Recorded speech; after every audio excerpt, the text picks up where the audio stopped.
Good evening. I'm Jeff Bennett. Amna Nawaz is away. On the NewsHour tonight, the impact of President Trump's mass firings across the federal workforce, how it's affecting the basic functions of government and the lives of thousands of workers. Plus, echoes of the past, how one expert says the first few weeks of President Trump's second term look like some autocracies.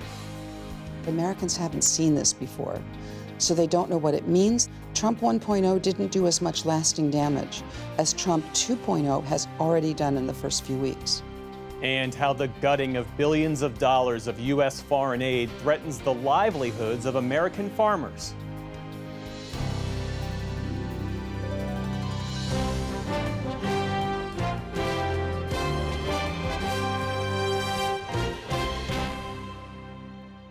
Major funding for the PBS NewsHour has been provided by... On an American Cruise Line's journey along the legendary Mississippi River, travelers explore Civil War battlefields and historic riverside towns. Aboard our fleet of American riverboats, you can experience local culture and cuisine and discover the music and history of the mighty Mississippi. American Cruise Lines, proud sponsor of PBS NewsHour. The ongoing support of these individuals and institutions. And friends of the NewsHour, including Leonard and Norma Chlorfine and the Judy and Peter Bloom Kovler Foundation.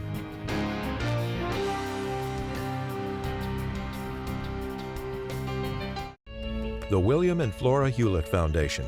For more than 50 years, advancing ideas and supporting institutions to promote a better world at hewlett.org. And with the ongoing support of these individuals and institutions.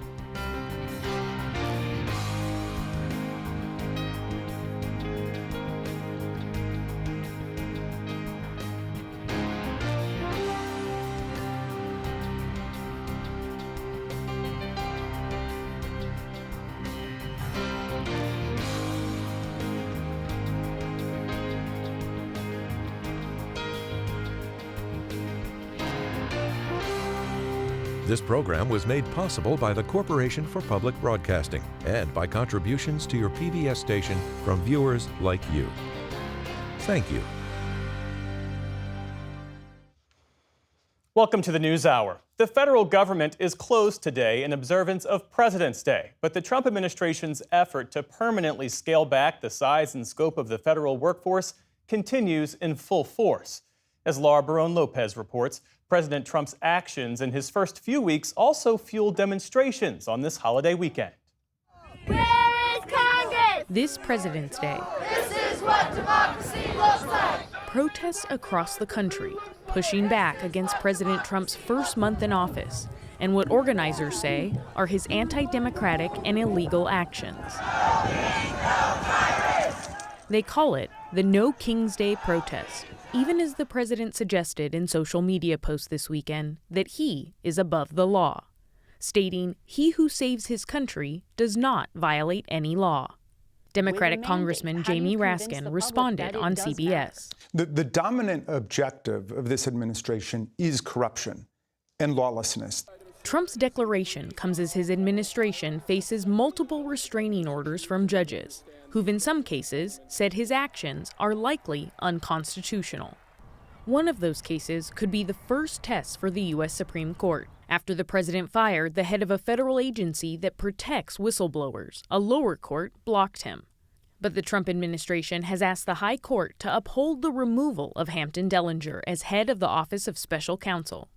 As the White House battles in the courts, billionaire Elon Musk's government takeover grows. Musk's team, the so-called Department of Government Efficiency, is seeking unlimited access to highly sensitive Internal Revenue Service systems that hold taxpayer data for millions of Americans. And over the holiday weekend, Musk's team fired tens of thousands of federal workers across the government. On Friday, the Department of Health and Human Services started terminating probationary employees. That's expected to total more than 5,000 jobs, including almost a tenth of the Centers for Disease Control and Prevention's workforce. Republican Senator Markwayne Mullin defended the firings on ABC. We hate that anybody's losing their job, but at the same time, we know that the debt that we have in this country is not manageable. Cutting 10% of the federal workforce could save about $800 billion over 10 years. But that's just a fraction of the $70 trillion that will be spent by the government if current levels hold. Terminations also swept across the Department of Veterans Affairs and the Food and Drug Administration. And in a purge of the Department of Energy that totaled nearly 2,000, hundreds of employees at the National Nuclear Security Administration were also fired. When the Trump administration realized that they had fired engineers who oversee the country's nuclear weapons stockpile, they scrambled to reverse course. The firings for almost all of the nuclear security workers were rescinded. Of the more than 300 who were originally fired, fewer than 50 were dismissed as of today. And Laura, the firings seem to be haphazard across these many government agencies. Do you have any more clarity based on your reporting as to how these layoffs have been carried out? Yes, there's been a lot of chaos and confusion. One example, RFK Jr., the new Secretary of HHS, verbally rescinded the firings of more than 900 workers with the Indian Health Service. And that's very similar to the Nuclear Security Administration, as we mentioned. And I spoke to one of those fired workers who was in the field for the Nuclear Security Administration. They ended up getting their job back, but this worker said that they felt as though the firings were heartless and that they became a civil servant because they wanted to serve the country in this way, acknowledging that there's usually more money in the private sector. Across agencies, we should note, Jeff, that a lot of these workers got the exact same kind of termination letter saying that their performance was not adequate, which those workers, a lot of the workers that I spoke to said they felt wasn't fair because they had recent performance reviews that said that they were doing a good job. You mentioned that you've been speaking to these fired federal workers. I know you spoke with an employee of the Department of Veterans Affairs who was let go. And I remember covering back in 2014 the wait time scandal where the VA had covered up how long veterans were waiting for care, and that had a large part to do with staffing issues. So what's the impact of these firings on the VA workforce? Exactly, Jeff. I spoke to Andrew Lennox, a Marine infantry veteran who deployed to Iraq and Afghanistan, and he started his job just in December at the Veterans Affairs Medical Center in Ann Arbor, Michigan. And Andrew said that getting that job was like coming home. I shared an elevator with an Army vet that saw my Marine keychain and slapped my back, called me a jarhead, and welcome home. And it felt right, and it felt good that I was gonna contribute back to my family, my tribe, my people. Andrew worked on exactly those things you were talking about, Jeff, behind the scenes, on payroll, billing, managing schedules for doctors and nurses, making sure that he was cutting out that red tape so that way there were shorter wait times for patients, for them to see patients. And Andrew warned that the firings could have a big impact on the Veterans Affairs core mission. It's going to result in worse care, or not the quality care that the veterans deserve. It's going to turn into burnout, fatigue, and just lack of quality care. Andrew told me that he doesn't feel that he can afford to join any potential lawsuits that may come from this, but he questioned President Trump's support for veterans because of the number of veterans like himself who have been fired.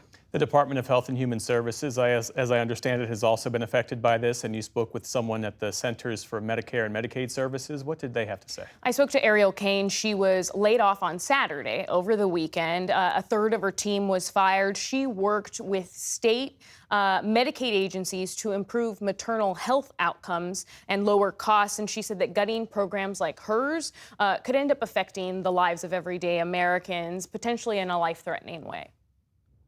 We are not in this work for a profit. The people that we serve are the most vulnerable, whether they're senior citizens, whether they're pregnant women like my program, or whether they're low-income people or people with disabilities. That's who we're motivated to serve, particularly in HHS. I worry, where do these people go? If they have to turn to the private market or, a private health plan to solve all these problems, and they're expensive patients to cover because they have their high needs, I worry about the impacts. Ariel Kane said that the pregnant women who rely on Medicaid, that her program helped. Part of that was just helping them with increasing access to midwives or helping rural hospitals who maybe need to grow their obstetrician units. And so it's also worth noting, Jeff, though, that the U.S., according to a report from Commonwealth Fund, has a higher maternal death rate than other Western countries, including France and Canada. All right, so two final questions here, Laura. One, do you have a sense, based on your reporting, of when these layoffs, these firings will end? And then what agencies are set to be affected next? So several hundred Federal Aviation Administration probationary employees are being laid off, according to the labor union that represents them. And this is less than 3 weeks after that mid-air collision at DCA, which killed 67 people. I'm also told by my sources that hundreds of FEMA workers are expected to be laid off as early as today, and that as well as Pentagon workers. We could see firings happening amongst the civilian workforce at the Pentagon as early as today and throughout the week. So this is not going to end with probationary employees. Sources across agencies tell me to expect firings far beyond these employees who maybe only worked for the federal government for less than a year, and that the people that Musk's team are going to target are workers who have anything to do with diversity programs or climate change programs. Thanks for this really important reporting, Laura. You answered a lot of questions here for us. We appreciate it. Thank you.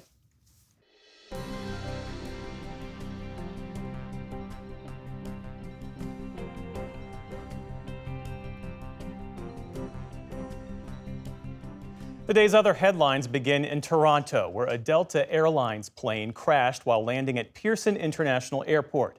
Footage from the scene shows the plane upside down on the snowy tarmac. The FAA confirms all 80 people who were on board Flight 4819 from Minneapolis were evacuated. At least 19 people were injured. 3 of them are in critical condition.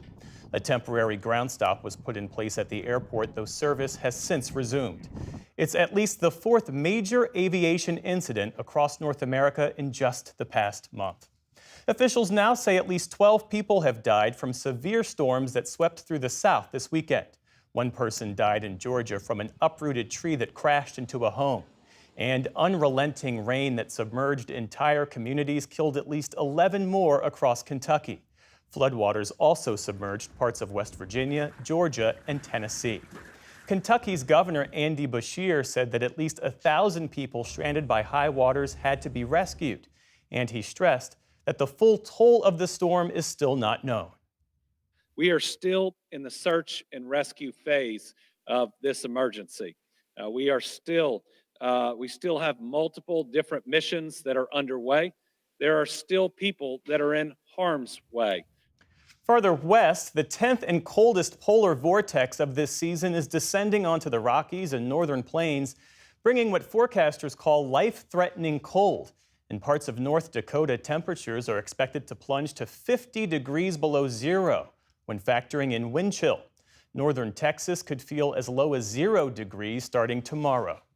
In the Middle East, the Israeli military says a drone strike killed the head of Hamas's military operations in Lebanon today. The attack comes on the eve of an already extended deadline for Israel's withdrawal from the country under the terms of November's ceasefire deal between Israel and Hezbollah. An Israeli official now says that forces will remain across 5 strategic locations beyond tomorrow's deadline. Hezbollah's leader said they have no justification in doing so. On February 18th, Israel must withdraw from all Lebanese territories which it occupied during its aggression. If the Israeli army stayed in a certain location, this means that it is occupying the location where it remains after it did not implement the agreement. Meantime, families of Israeli hostages marched to the Knesset in Jerusalem today to mark 500 days since their loved ones were taken in the October 7th Hamas attacks. Some 70 Israeli hostages remain in captivity in Gaza. Of those, around half are believed to be dead. And more than 48,000 Palestinians have now been killed in Gaza since Israel launched its air and ground war there. That's according to Gaza's health ministry. In Rome, doctors are now treating Pope Francis for what they say is a polymicrobial respiratory tract infection. 3 days after the pontiff was admitted to the hospital with bronchitis. In a statement, the Vatican said the infection presents a complex clinical picture that will require an appropriate hospital stay. They did not say how long that could be.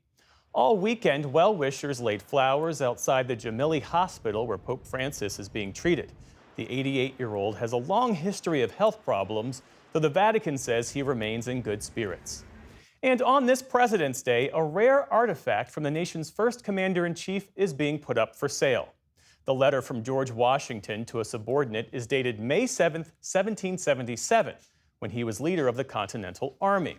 Written across both sides of a single piece of paper, Washington addresses a recent British raid on a military supply depot in Danbury, Connecticut.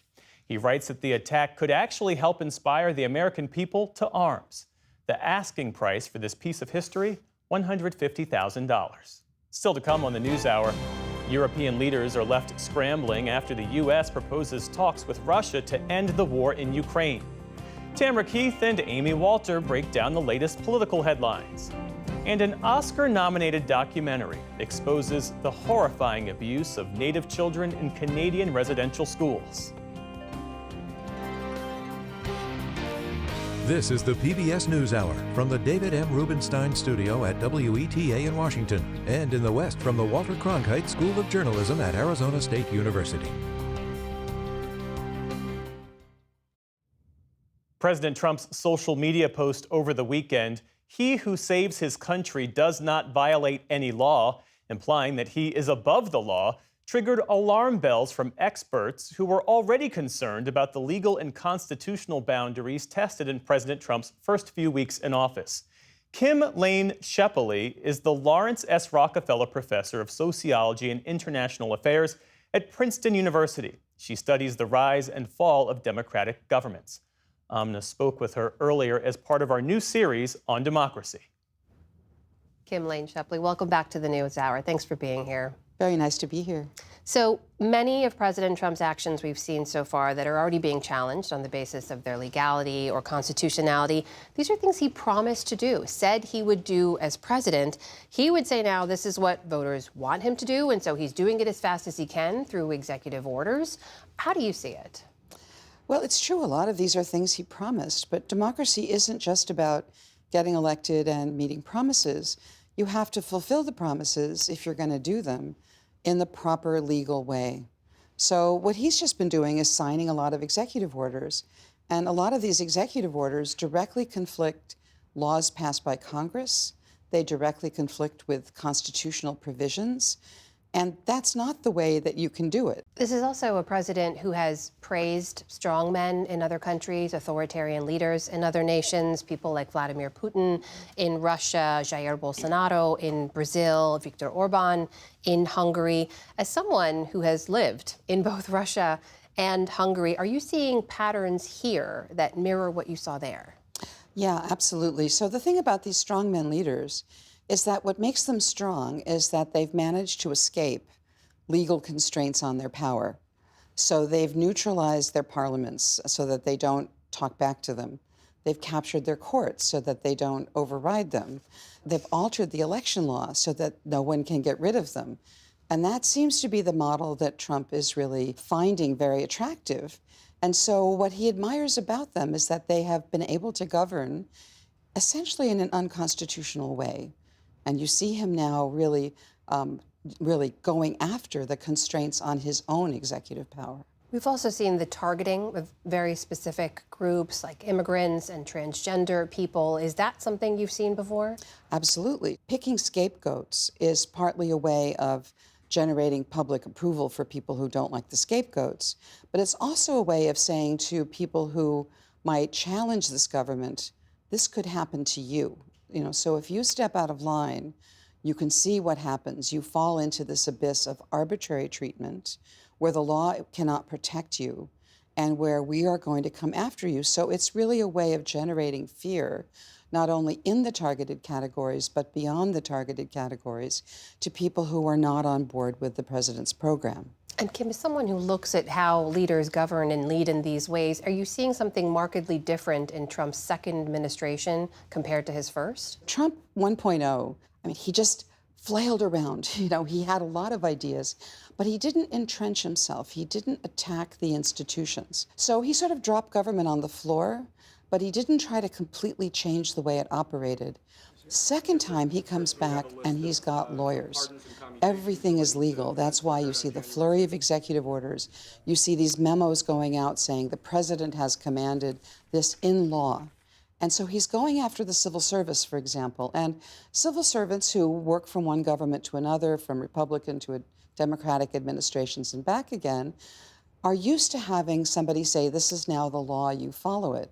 And so this is where he's trying to get the civil service to completely change the way the state is organizing itself. And those people who were not willing to do that, he's offering that they be displaced, fired, put on this kind of imaginary leave, and so on. And so he's trying to really control the bureaucracy, doing it by law. So he's got lawyers this time. That means he can do way more damage than he could do the first time. In the countries that you've lived and studied strongmen and authoritarian leaders, what have you seen in the way of a public response to some of those actions? And did it shift anything? Was it able to sort of slow the decline in democracy or reverse it? People who experience this have to know what they're seeing. And so in Hungary, for example, which was one of the first countries where it was just this blitz of everything everywhere all at once, people were so disoriented. And everybody was being hit in different ways. You saw everyone just trying to protect themselves, their own group. They didn't really unify. They didn't know what they were experiencing. So when it happened a few years later in Poland, then the Poles knew, aha, this is how the Hungarians did it. And you saw them rise up. You saw them try to defend the independence of the judiciary when it was being attacked. There was way more civil sector mobilization because they understood what was coming. So the problem we have in the US is that Americans haven't seen this before. So they don't know what it means. They don't know what it adds up to. They think it's Trump 1.0, but Trump 1.0 didn't do as much lasting damage as Trump 2.0 has already done in the first few weeks. We should also say the U.S. is not Hungary. It's not Russia. It's not Brazil. There are people who say our democracy is different, and it's not susceptible to many of those same forces, that Trump couldn't do here what Putin did in Russia or Orban did in Hungary. What do you say to that? Well, there's something to that, because the U.S. government is very big. It's very complicated. There are lots of choke points, lots of institutions, things have to pass through. And the simpler a government is, the easier it is to knock over. We think we have all this protection. But think of the kind of protection we have. The separation of powers and our federalism sort of depend on every institution at federal level defending itself and its own prerogatives.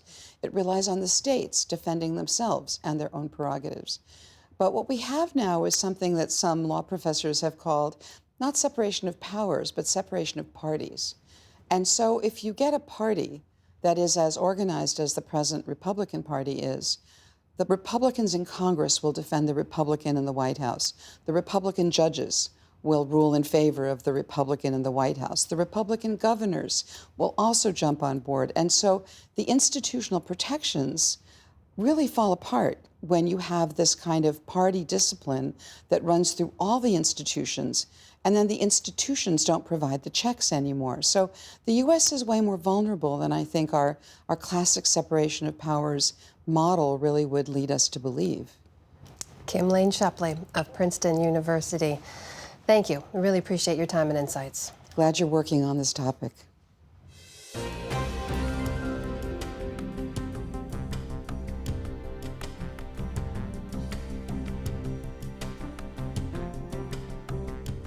Today, the Trump administration's top national security officials are all in Saudi Arabia ahead of a meeting tomorrow with Russian officials that marks the beginning of Ukraine peace talks. The fact that those talks are bilateral has sparked deep worry across Europe, especially after comments by senior U.S. officials in Europe over the last week critical of U.S. allies. Here's Nick Schifrin. In Riyadh today, a meeting with Saudi Arabia's powerful crown prince before negotiations begin to end Europe's deadliest conflict since World War II. Tomorrow, Secretary of State Marco Rubio, National Security Advisor Mike Waltz, and Special Presidential Envoy Steve Witkoff will meet with Russia's Foreign Minister Sergei Lavrov and Putin's Foreign Policy Advisor Yuri Ushakov. No Ukrainian or other European officials. which led Ukrainian President Volodymyr Zelensky today during a visit to the United Arab Emirates to call the talks illegitimate. Ukraine regards any negotiations on Ukraine without Ukraine as ones that have no result, and we cannot recognize any agreements about us without us. This weekend, President Trump assured that Ukraine would not be sidelined. Do you expect Zelensky to be involved in these conversations? What will his role be? I do. He will be involved. I'm a school of realism. But at the Munich Security Conference, Special Envoy Keith Kellogg made it clear other Europeans would not be invited because he said previous European-led ceasefire negotiations had failed. There was a lot of people at the table that really had no ability to execute some type of peace process, and it failed miserably. So we're not going to go down that path. Today, Kellogg briefed NATO about what he called partnership with Europe on ending the war. But some Europeans today worry the U.S. is no longer a reliable partner. And leaders today rushed to Paris, where President Emmanuel Macron held an emergency summit. Meanwhile, Russian Foreign Minister Lavrov called the European kettle black. If they continue scheming some tricky ideas as they usually do, and just intend to continue the war, why invite them? This afternoon, German Chancellor Olaf Scholz called this a, quote, difficult situation for Europe, and that peace talks for Ukraine must produce a fair and sustainable peace. For more on those Ukraine talks and the U.S. relationship with Europe, we turn to Gabrielis Landsbergis, who was Lithuania's foreign minister from 2020 to 2024. Thanks very much. Welcome back to the NewsHour. After hearing Vice President Vance this weekend give support for right-wing parties across Europe, and after hearing Secretary of Defense Pete Hegseth last week saying the U.S.'s primary focus could no longer be in Europe, you argued this. You argued that neither Europe nor Ukraine can trust the U.S. to provide security or assistance. Why do you believe the break is so fundamental? Well, because in Europe, we've never heard these sort of words spoken after the alliance was created. So clearly, this is really shocking to many of those who wish to join this alliance, because we did not have this opportunity to do that when it was created, and by joining it, we believe that it's fundamental, it's ironclad, that nothing can fracture it, nothing can break it. So listening to those words, it really, in many cases, for the people, on Eastern flank, this is even emotional, I would say, like the change or an end of an era. So when you see Special Envoy Kellogg go to NATO today and talk about, quote, partnership, when you hear Secretary of State Marco Rubio this weekend call the transatlantic alliance, quote, vital, do you just not think that that is the U.S. policy anymore?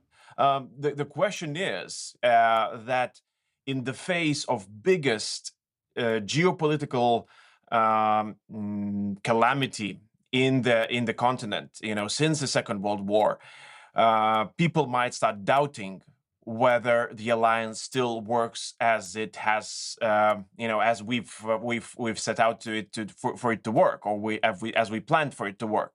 So this is the biggest change. We have war just a couple hundred kilometers from where I sit, and it's if there's anything that I would like to do is to reassure people of Lithuania that that U.S. has our back, that NATO is strong, and nothing has changed. But the questions are there. After the conference, you also wrote that to be invited to the table when it comes to Ukraine talks, you have to matter. And then you suggest Europe can build its own table. How? Well, look, I mean, I've heard, ministers and the European leaders asking United States not to forget Europe, invite us to the table. And, for me, it just sounds sad. We shouldn't be asking this. Right? We are a continent of 450 million people, enormous economy, enormous economical power and financial power.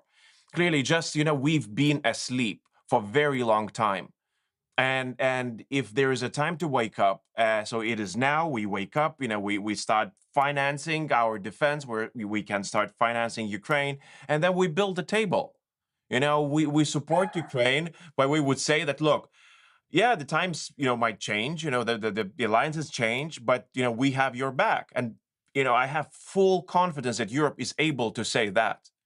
The only thing that is lacking or could be lacking is political will. But with all due respect, European leaders, including yourself, even French President Emmanuel Macron, have been screaming from the rooftops that Europe has to take this more seriously, that Europe has to do more. Why do you believe that this moment could prove any different than these previous attempts? Indeed, it is one of the last calls, to wake up. If this doesn't wake up, well, somebody might declare that the patient is actually dead. One has to be worthy for its own freedom. So it is indeed a very dark, potentially a very dark hour for Europe, because the consequences of us sleeping through what is happening now could be detrimental. Clearly, in Munich, it was seen that that China is very much interested in everything that's happening in Europe. But now, seeing how many meetings did Minister of Foreign Affairs of Public PRC had with European leaders, had with institutions. Some of the countries were waiting for years to meet the Chinese leadership, and suddenly, just during this Munich, they got this possibility. I wonder why? Because they see the fractures in transatlantic union, and they want to drive the wedge even further. And they can emerge an actual winner from this war. So the West, EU, United States, might lose the war, not just to Putin, but also to China. Gabriela Slamburgis, thank you very much. Thank you.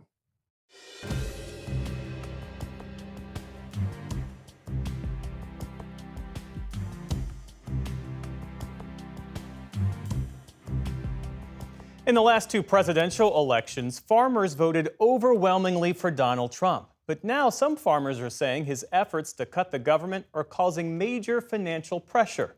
William Brangham has more. Jeff, two of the biggest changes affecting farmers are a freeze on some USDA programs and a near shutdown of spending by USAID, which buys about $2 billion of products from farmers every year. About 40% of the government's food assistance comes from American farms. Others say they're on the hook for contracts for renewable energy equipment that the government promised to help with. We talked to several people in this field: a flower farmer, a beekeeper, a produce farmer, and the CEO of a nonprofit that delivers food aid to children in Haiti. Slowly, we've figured out that we've lost about a quarter to a third of our funding, and we have no sense of whether some of those pauses are permanent or temporary, or when that money can or will come in. We've worked with USAID in several capacities in the past, usually through key partnerships we have on the ground in Haiti. And so with the absence of that, it really sets things back significantly. If it goes past the next couple of weeks, we're really going to be in a tight spot. We're really probably going to have to either add more debt to our mortgage, or we're going to have to seriously consider closing up shop and not operating. We received a grant from the government about a year ago, and that's when we signed this contract for a solar panel system on our new barn. We still owe about $36,000 to the solar company that was supposed to come from the government. We never would have signed a contract with the government for these solar panels if we thought we'd be paying the full amount. We're looking about $40,000 in losses, and then about $20,000 in additional income we won't be able to make, so about $60,000 in loss as we calculate it right now, and then about $115,000 in potential grant funds that we now know we won't be receiving for 2025. If this never goes through, we would look to lose about $45,000, and the impacts for us would be pretty detrimental. We're one of the larger winter grain growers in Maine, so we grow a lot of spinach, kale, and chard this time of year that helps them stock their shelves with fresh produce this time of year that can be hard to get in Maine. So what that means for them is they're going to run out of a supplier to have those options. When funding that is dependent on at this level is cut and cut so quickly, we underestimate the impact that it makes throughout the world and the potential lives that may be lost and the talent that may be lost. The fact that this business I've been building for 7 years, this career I've been building for 12, is now under attack by the people in the executive branch of the federal government who are supposed to look out for American interests and are instead looking out for the interests of the 1%. Already, farmers are shrinking their businesses, and I'm really afraid about the future of farming if all these programs just go away. For some further perspective on all of this, we are joined now by Nick Lewandowski. He's the executive director of the Kansas Farmers Union. Nick, thank you so much for being here. You heard all of those complaints that people are making about the way in which this federal cost cutting is unfolding and impacting them. How common is that to what you're hearing from your own members? It's very common, William, and thank you for having me, and thank you for covering this important topic. I've had conversations here over the last couple of weeks now with members and farmers all across Kansas and frankly all across the country through the connections I have with National Farmers Union. And there is great concern all across the country, and it just adds more uncertainty to an already uncertain situation. For people who may have been somewhat surprised that there was this connection between American farmers and USAID, can you sort of explain that broader mechanism, how it works? Yeah, well, we take great pride in especially a certain part of USAID, the Food for Peace program here in Kansas. It was born here back in 1953, signed into law by another great Kansan, Dwight D. Eisenhower, in 1954. And it was brought about because we had a glut of commodities or grain crops here in the U.S. We were producing more than we needed and could consume. But there were also places all over the world, especially in Europe, that was just recovering from World War II. So we were sending those products over there. And since then, that program has fed upwards of 4 billion people in the 70-some years that it has been in existence. But farmers grow the crops here in Kansas, and they deliver that product to those places all across the world. I mean, in addition to those financial stresses, there's also some other looming things coming down the road. I mean, there's inflation that they're obviously dealing with, commodities prices, et cetera. How much cushion do farmers have to weather this financial storm? There's very little cushion. You mentioned the cuts that are happening, the freezes and all of those things. But those high cost inputs are what's really hurting right now. The seed, the chemicals, the fertilizers, the fuel that is needed, farm equipment is extremely expensive. And bankers are not loaning out tons of money to farmers right now. In fact, bankers are pulling back. And then you throw in the idea of more tariffs, a trade war, and then the cuts to positions at USDA just at the end of last week.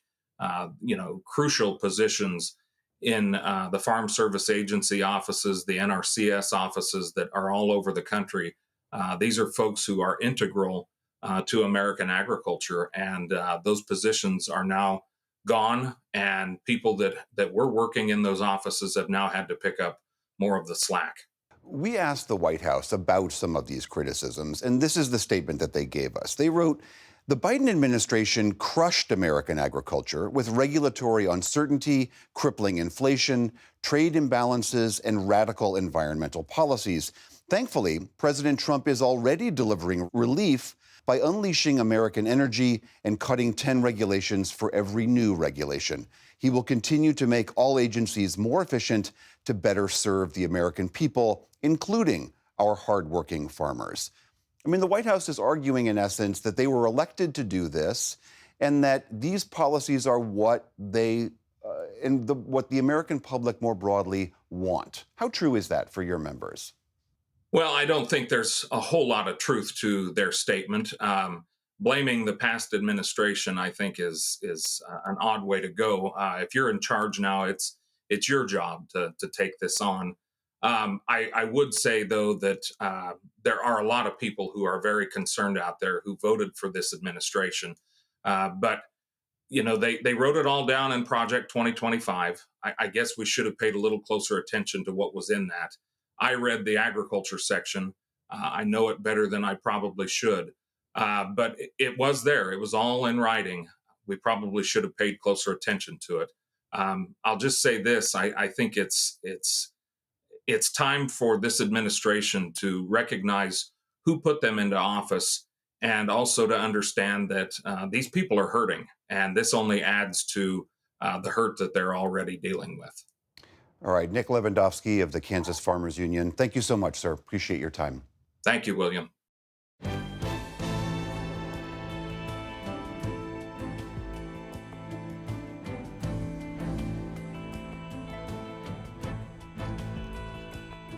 The President's Day holiday marks nearly 1 month into President Donald Trump's second term, during which expanding executive power has emerged as a top priority of his.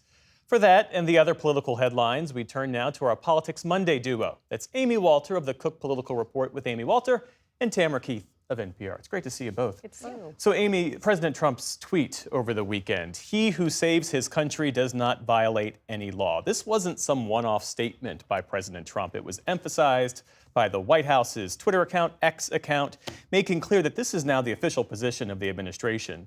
Words that run counter to the way our system works, words that run counter to what our founders intended. What questions does this raise for you? Well, it definitely raises questions on what guardrails are going to be standing when the president actually does something that is not okay, that is actually illegal. And now we know much of the pushback is coming in the form of lawsuits. We have a ways to go before those make themselves clear. Obviously, one going to the Supreme Court more quickly. But I think at the end of the day, that looks like the most significant guardrail. The question about whether members of his own party are going to step up, clearly that hasn't happened yet. And I think the story that you ran before this with the farmers, it really, the pipeline from individuals to their members of Congress is more important right now than ever. That it has to come from members, not that they're getting pressure just from the White House, but that they're getting pressure from people at home who say, these things are actually impacting us. This is having an impact on our communities. Those calls coming in, that pressure is the only other, besides the court's guardrail, that I can think of right now. And Tam, weigh in, because you cover this White House, obviously, and it's worth exploring and reiterating how we got here and why Donald Trump enjoys such latitude among elected Republicans.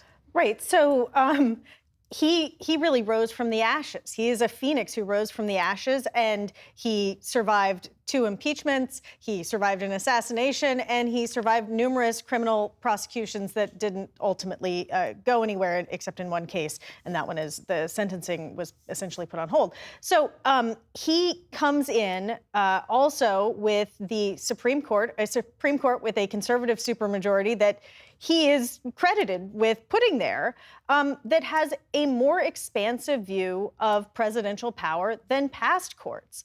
And President Trump and his administration in Trump 2.0 has a significantly more expansive view of executive power than they did the first time around. If the theme of the first Trump administration was that Trump was pushing up against norms, this time he's pushing up against laws and the Constitution. Like changing the 14th Amendment or saying you could just use an executive order to do away with birthright citizenship. That is a dramatic escalation of some of the things that Trump did the first time around. Mm-hmm. He clearly feels emboldened. Oh, absolutely. Yeah. And, to Tam's point, it's not just that Republicans have seen this president survive things that none of them in their political lifetimes they could have imagined being able to survive. But he outperformed so many of them in this last election that they are thinking to themselves, well, if he's actually more popular in my district than I am, he makes me question whether my political instincts are incorrect. Let's go with where he is. And the only way that he believes that he does not have a mandate would be that either support for him among his own party starts to crater, support among the public gets much lower. Right now, we're not at that point. Not even close to it. Meantime, the Trump White House has indefinitely banned the Associated Press from the Oval Office and Air Force One for refusing to accept President Trump's renaming the Gulf of Mexico to the Gulf of America. The AP makes the point that other countries don't recognize this change. The Associated Press has customers around the world, so it still uses the term Gulf of Mexico. Tam, I want to draw on your experience as the former president of the White House Correspondents Association, because the Associated Press is so foundational to White House coverage. Unwrap that for us and give us a sense of the implications here. Yeah, the Associated Press is at the core of the pool. That is the group of reporters who have been following the president around wherever the president goes, going back to FDR. And the White House, by going after AP for an editorial choice, is going directly at the First Amendment. It is going directly at the freedom of the press. And it is not coincidental that they are going after AP. AP is extremely influential. They're also kind of straight down the line. They are not a partisan news outlet in any way. They do have the AP Style Guide, which is used as a basis for news organizations all over the country and all over the world, to determine which words to capitalize and whether to call it the Gulf of Mexico or the Gulf of America. In the case of AP, they're saying Gulf of Mexico, but President Trump changed it to the Gulf of America for Americans. Amy? Yeah, and I think this is such an important point that, Tam, basically outlining what it is the AP does. I don't think most people, even very well-informed people, understand this role. What they may be hearing is somebody from some news organization can't get into the White House briefing room. So what? There are 500 of them in there. Why does that matter? You can get in fights with individual news outlets all the time.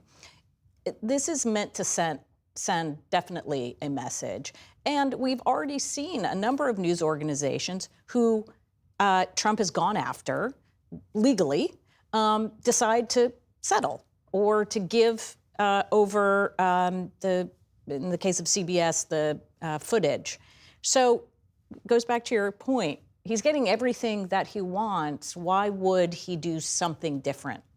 And there are viewers who will ask the question, why doesn't the press band together? Why don't they boycott press availabilities and really stick it to this White House and show them that the freedom of the press matters? And maybe that could still happen. But right now, if the press corps were to do that, the White House would say, thank you very much. We have people from Mike Lindell's network and from OAN and from other sort of web-based social media influencers. We've got 10,000 people who want in.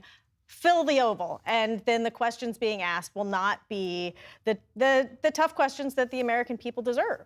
And this is a fight that this White House would want, to paint the press as opponents rather than the neutral observers that we are and that we're supposed to be. They want this fight, and they want the chilling effect that it could have on the press corps broadly. Tamara Keith and Amy Walter, thanks as always. You're welcome. Thanks.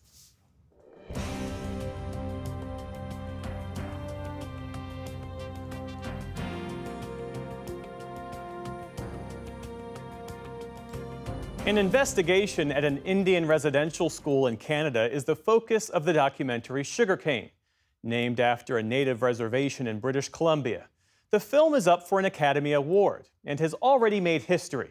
It's the first time an Indigenous director from North America has been nominated for an Oscar. Senior arts correspondent Jeffrey Brown spoke to the filmmakers for our Arts and Culture series, Canvas. I felt dirty as an Indian all my life in residential school.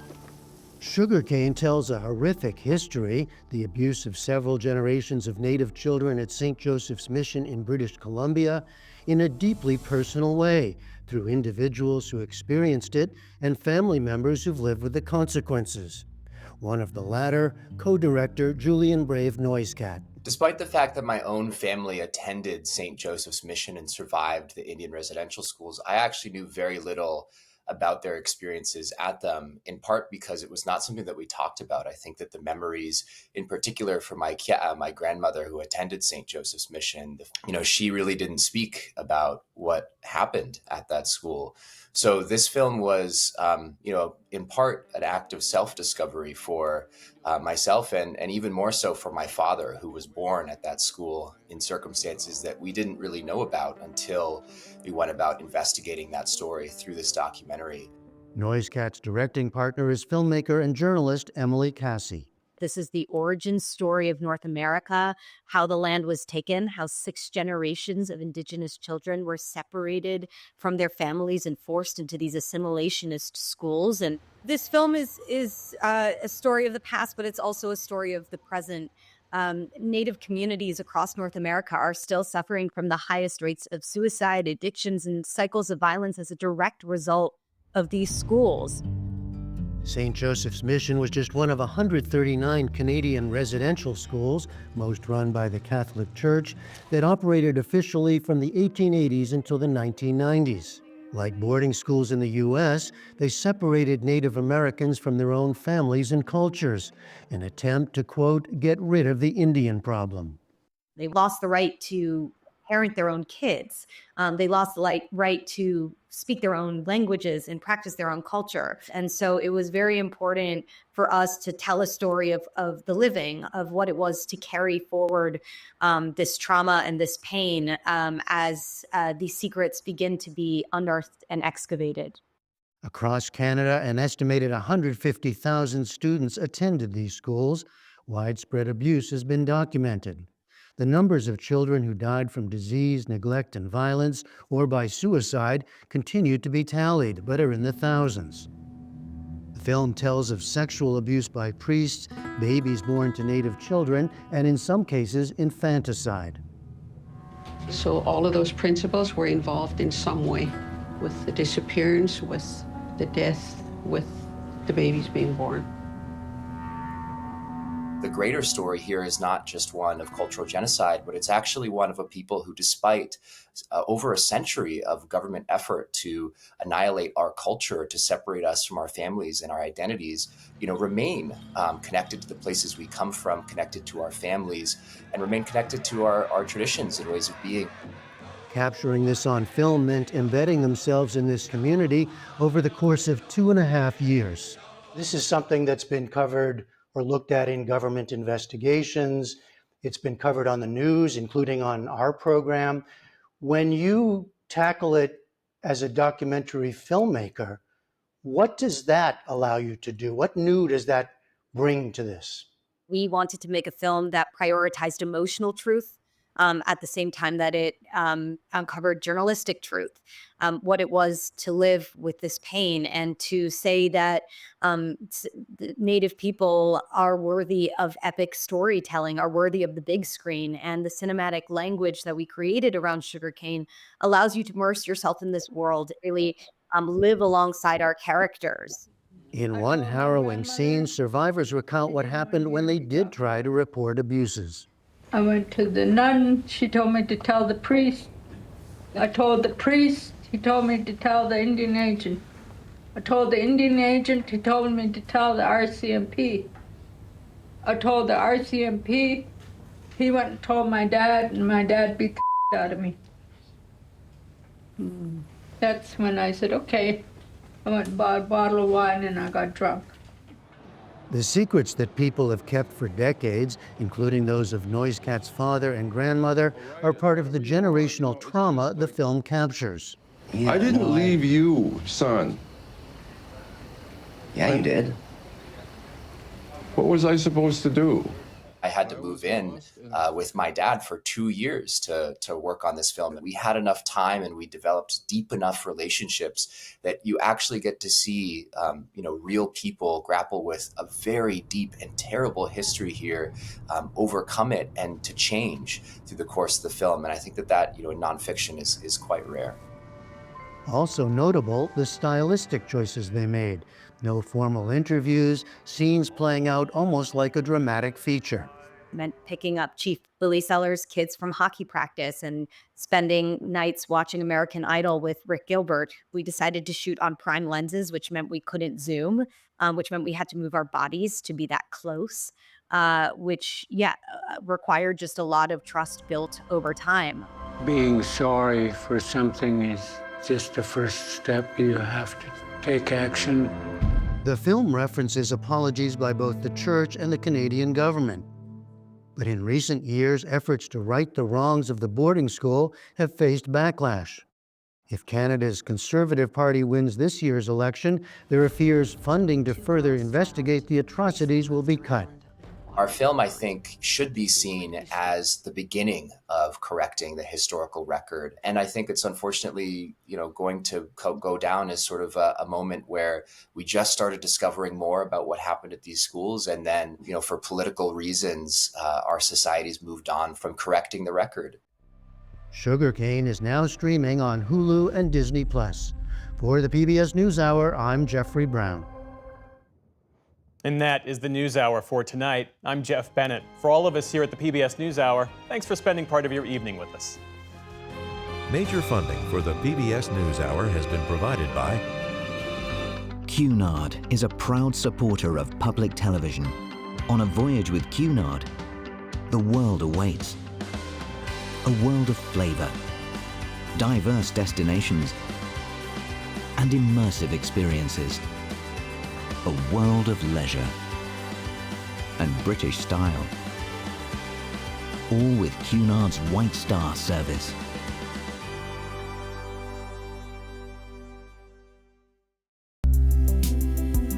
At BDO, I feel like a true individual. People value me for me. They care about what I want, my needs, my career path. I matter here. In 1995, two friends set out to make wireless coverage accessible to all. With no long-term contracts, nationwide coverage, and 100% US-based customer support. Consumer Cellular. Freedom calls.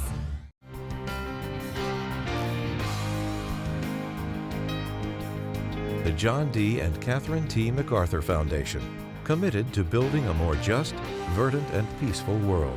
More information at macfound.org.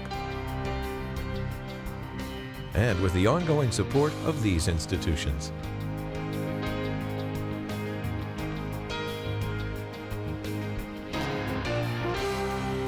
This program was made possible by the Corporation for Public Broadcasting and by contributions to your PBS station from viewers like you. Thank you.